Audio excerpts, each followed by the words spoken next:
Tonight, the desperation of Iranian Canadians as a rising revolt and deadly crackdown appears to intensify in Iran.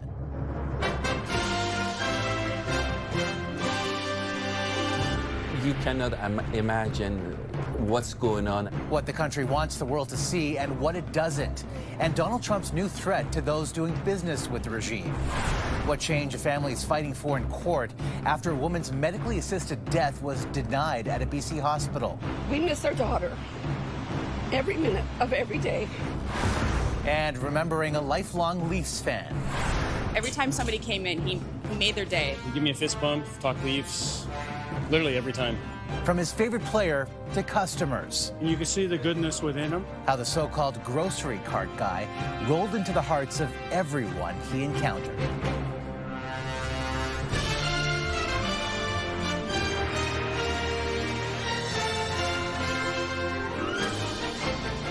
CTV National News with Omar Sachedina. Good evening. Increasing desperation and despair for Iranian Canadians tonight as they anxiously try to reach loved ones in a country largely cut off from the globe. Publicly, Iran said it will retaliate to any attack by the U.S., which also says it is weighing military options. A show of might, even as both countries claim to be pursuing a diplomatic resolution. CTV's senior political correspondent Michael Couteur leads us off. It's a daily struggle. With communications to Iran cut off, Iraj Avahani can't reach his siblings in the northeastern part of the country. Even more concerning, his nieces and nephews have gone missing. You cannot imagine what's going on, and if the phone, they said, okay, he's dead or he's in the jail. We hope he's in the jail. The hope is that his brother or sister won't have to visit a makeshift morgue to search for the body. One human rights group says it has verified the deaths of more than 500 protesters. We are also documenting a seriously extreme number of arrests, 10,690 as of our last count.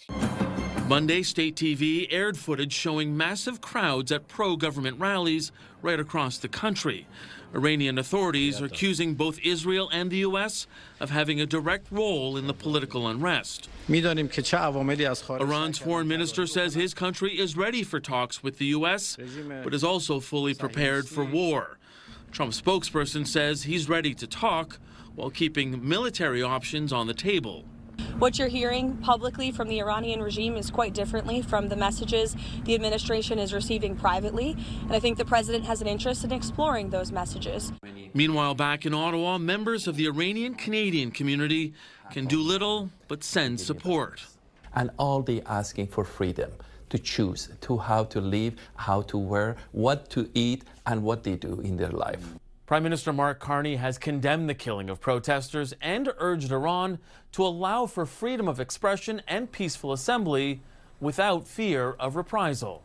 Omar. All right, Mike, thank you. And Trump is ratcheting up economic pressure on Iran, one of the most sanctioned countries in the world, posting that effective immediately, any country doing business with Iran will pay a tariff of 25% on any and all business with the United States, countries that include China and Russia.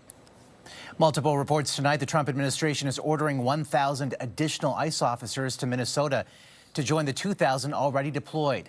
This as the state, along with the cities of Minneapolis and St. Paul, launched a lawsuit against the U.S. federal government to stop the surge.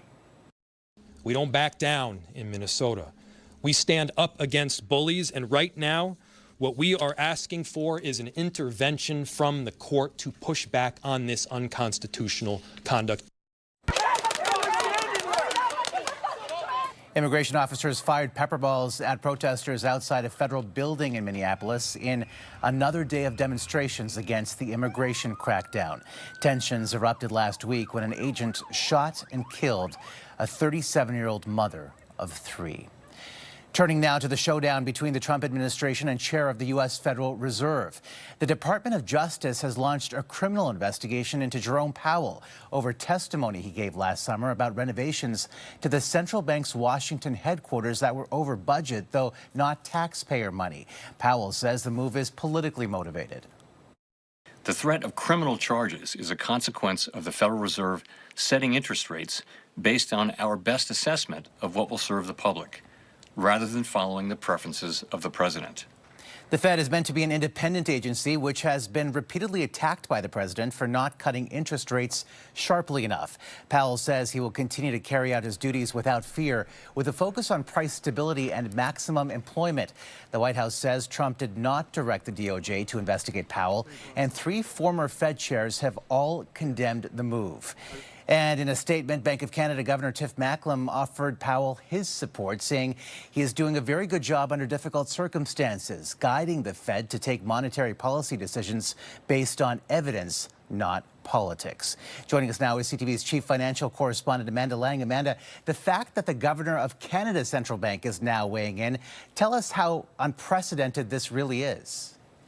Omar, just about everything about this is without precedent, including, of course, that former Fed chairs would speak out about anything happening right now, and equally so that our central bank governor would talk about the actions of another central bank or anything political at all. It all speaks to the seriousness of what's going on here, notably the threat of the independence of the rate-setting body of America. Those rates are the foundation of a whole bunch of market prices, and the idea that it could be politically motivated or under the sway of the U.S. president would really rattle markets. It's the kind of thing you see in third world countries, not in the largest economy of the world. So it did unsettle markets. They recovered in part because this is a long game, and also because there was so much pushback, not just from those former Fed chairs and our central bank governor, but also people inside Trump's own cabinet reportedly saying this isn't a good idea. Why? Well, it wouldn't just, of course, be markets that were unsettled if this came to pass. It would be bad for the whole U.S. economy, and by extension, ours as well, and others around the world, which, again, goes to why it's without precedent, but others felt the need to speak up, including our own Tiff Macklem. Omar? All right, Amanda, thank you for this tonight. Well, the economy top of mind for Prime Minister Mark Carney as he heads to China tomorrow, hoping for a reset on relations with Beijing. CTV's Abigail Bimman has more on who will join him and what's at stake. Expect progress on so-called irritants, say Canadian government sources, but not an elimination of tariffs. Canada has been hammered by tariffs on canola, pork and seafood, which China levied in response to Canadian duties on Chinese EVs. Canola seeds need to be planted, right? So for our farmers, it would be good to know what's going to happen. Government officials not specific on what progress to expect, billing the trip as important in the long game as Canada works to diversify trade. To signal willingness to talk about EVs, it's a good ask to ask for suspension of tariffs, I think, absolutely, and potentially talk about other things, about oil. Officials describe legwork ahead of the trip as extensive. Former Prime Minister Jean Chrétien was in Beijing last week. The Prime Minister's parliamentary secretary and Deputy Minister of Foreign Affairs visited last month. This has been a building block process. I'm confident there will be outcomes and deliverables. Cody Blois will be back for this trip. Carney also bringing 5 ministers and newly Liberal floor crosser Michael Mah. Saskatchewan's premier, on the front lines of the anti-canola tariff push, will join the Prime Minister for a few meetings. Pragmatic engagement is fine. Diplomatic amnesia would be a mistake. Canadian officials concede there will always be areas where Canada and China can work together and others we cannot. A coalition of human rights groups issued a letter to Mark Carney ahead of the trip. We urged the Prime Minister to take a stronger stance than in the past with the human rights situation in China and Hong Kong, and as well as warning China not to mess with our internal affairs, meaning the foreign interference. The Prime Minister leaves for Beijing Tuesday. After China, he heads to Qatar for a bilateral visit focused on trade, followed by the World Economic Forum in Davos, Switzerland. Omar? All right, Abigail, thank you. Another arrest in a $20 million gold heist at Toronto's Pearson after a suspect landed at the airport this morning. The 43-year-old man was taken into custody as he got off the plane from Dubai. He's facing several charges, including theft, conspiracy, and possession of stolen property. The gold heist in April 2023 is considered the largest in Canadian history. About 400 kilograms of gold were taken along with $2.5 million in cash. 7 other suspects have been arrested in the case. 2 more are still at large. And 8 luxury vehicles were stolen by 8 suspects caught on security camera after breaking into a dealership west of Toronto. Once inside, they pried open a lockbox to get the keys to several high-end cars. Well, brazen acts like those are shaping how Canadians think about crime. CTV's Adrian Ghobrial on the perception and the reality.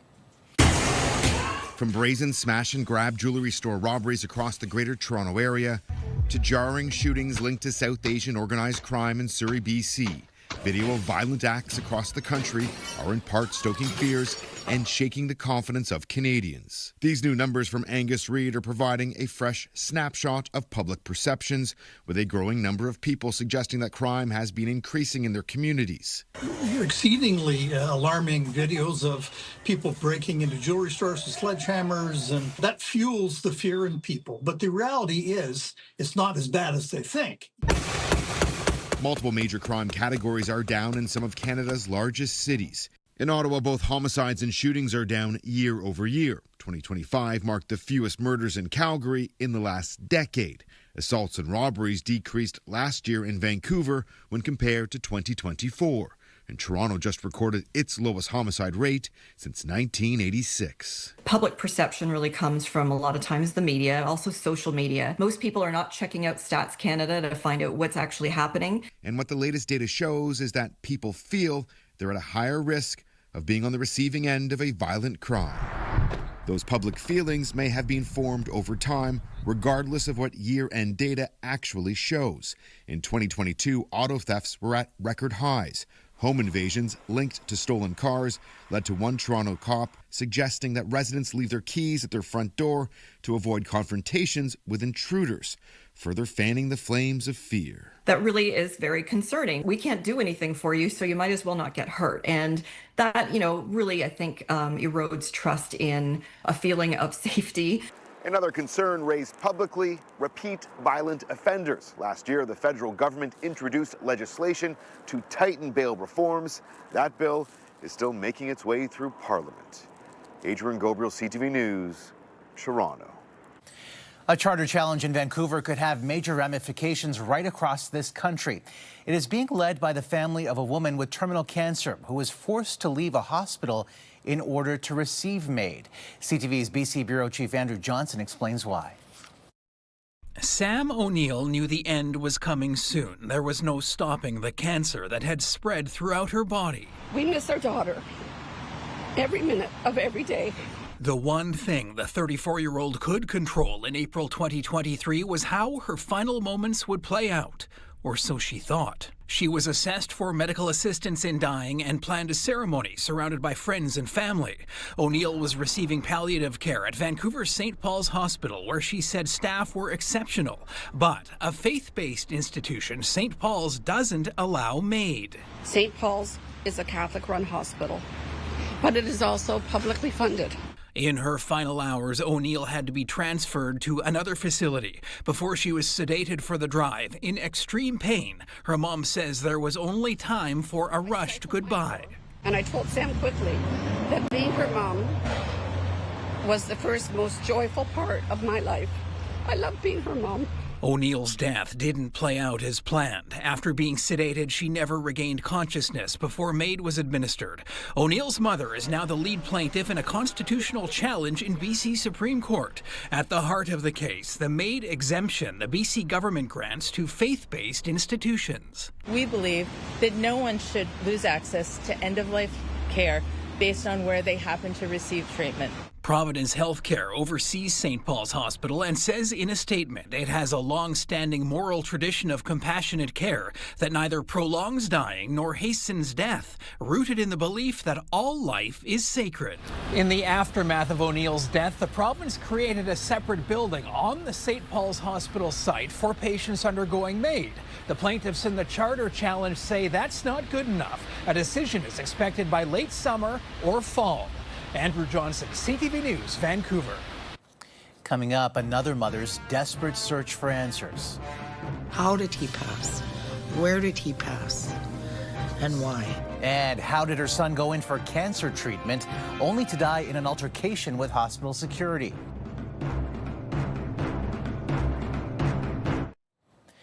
New questions tonight about a man who died after an altercation with security at a Saskatoon hospital. Police say the incident happened after an imitation firearm was reportedly seen inside the patient's room. But as CTV's Laura Woodward tells us, his family tells a different story. He was special. 36-year-old Trevor Dubois is being remembered as a social worker who wanted to make the world a better place. When the suicide crisis happened up north, he was there helping. I was so proud of him. I am so proud of him.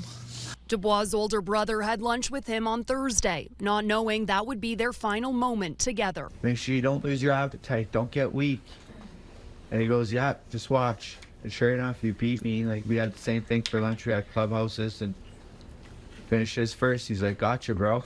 Dubois was undergoing chemo treatment at Royal University Hospital. On Friday morning, his mother got a call that her son had died, not from a health complication, but after a physical altercation with security. Saskatoon police were called in to investigate. They say security went into his room because they believed he had a gun. Quote, following the incident, an imitation firearm was located, along with methamphetamine and drug paraphernalia. The Dubois family says the imitation gun was actually his lighter that's shaped like a firearm. A cigarette holder and lighter, and it was pink and bright pink and bright yellow. CTV News asked police what the imitation gun looks like, if they could share a photo so we could confirm if it matches the family's description, but police declined, noting this is an active investigation. Meanwhile, the Saskatchewan Health Authority says the security guard involved has been suspended and an independent review into the officer's use of force is underway. I have no answers. I just want to know what happened. What time of death, what time did he pass? How did he pass? Where did he pass? And why? Laura Woodward, CTV News, Saskatoon. Still ahead. What the rest of Canada can learn from Calgary's water main break.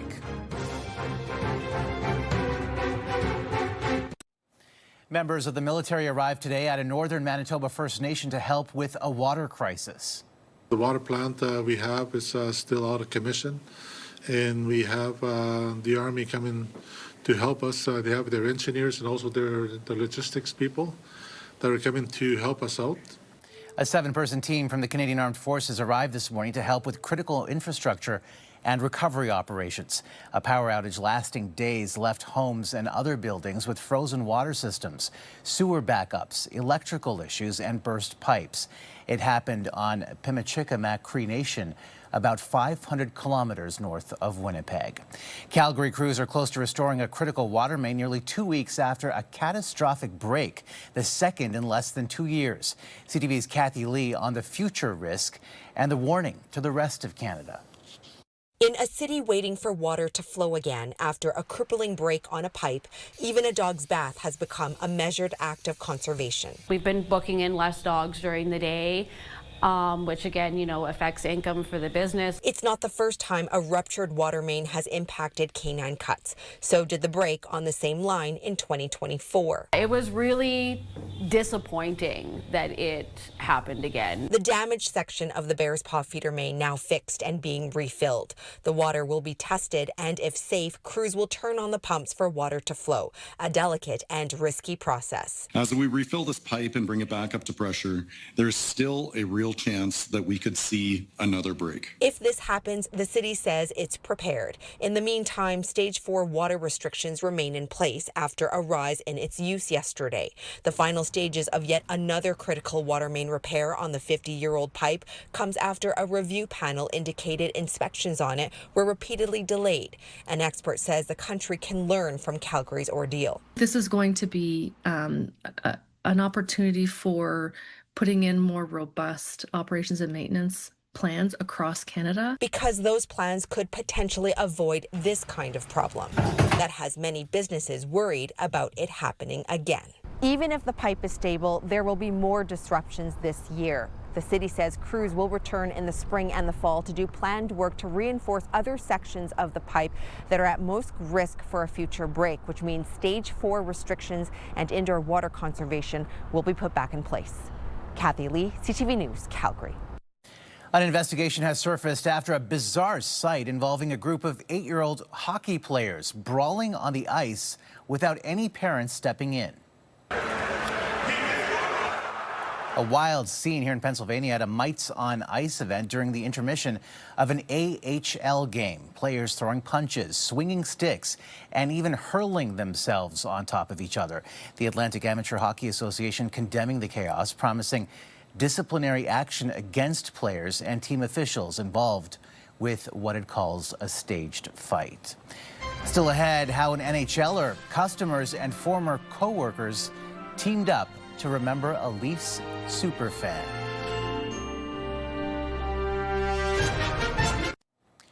There's a growing memorial at a downtown Toronto grocery store for Kevin Wilson, a former employee and lifelong Leafs fan who is being remembered by shoppers, co-workers, and even his favorite player.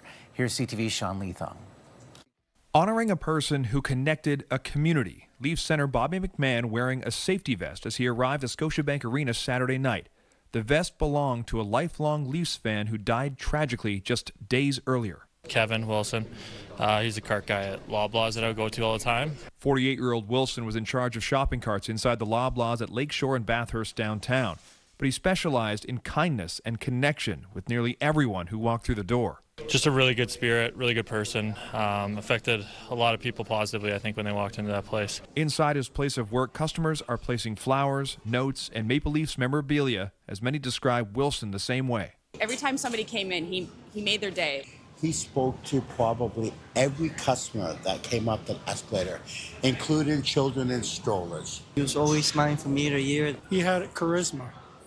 He had a kind of personality that was outgoing, and you could see the goodness within him. Wilson died suddenly in hospital on January 8th. The cause has not been made public. He'd been working at Loblaws for 5 years, and in that time became a fixture with both customers and co-workers. I have no words because I'm so heartbroken. Like, it devastates me. And I don't think he even realizes how much people loved him. Making every day a little brighter with a little connection, especially with those who love the Leafs. You give me a fist bump, talk Leafs, literally every time. This man, my boy Kevin, might have been legitimately the biggest, most diehard fan in Leaf Nation. That includes Frank Krupe, known online as Hockey Illuminati, who dedicated a post to Wilson last week. But his favorite Leaf was Bobby McMahon, who would also pop in to the Loblaws every now and then. He got a photo with him one time. He was so excited to show it to me. McMahon asked the store if he could borrow one of Kevin's vests and a name tag. Always had positive things to say, so I just wanted to honor him. A GoFundMe page to cover funeral costs has already exceeded $20,000. And though he may never know how far his kindness reached, now many more know who Kevin Wilson was. A man who made a community through kindness. Sean Leathong, CTV News. A man who clearly left a massive mark. And that's a snapshot of this Monday for all of us at CTV National News. Thank you for watching. Good night and see you tomorrow.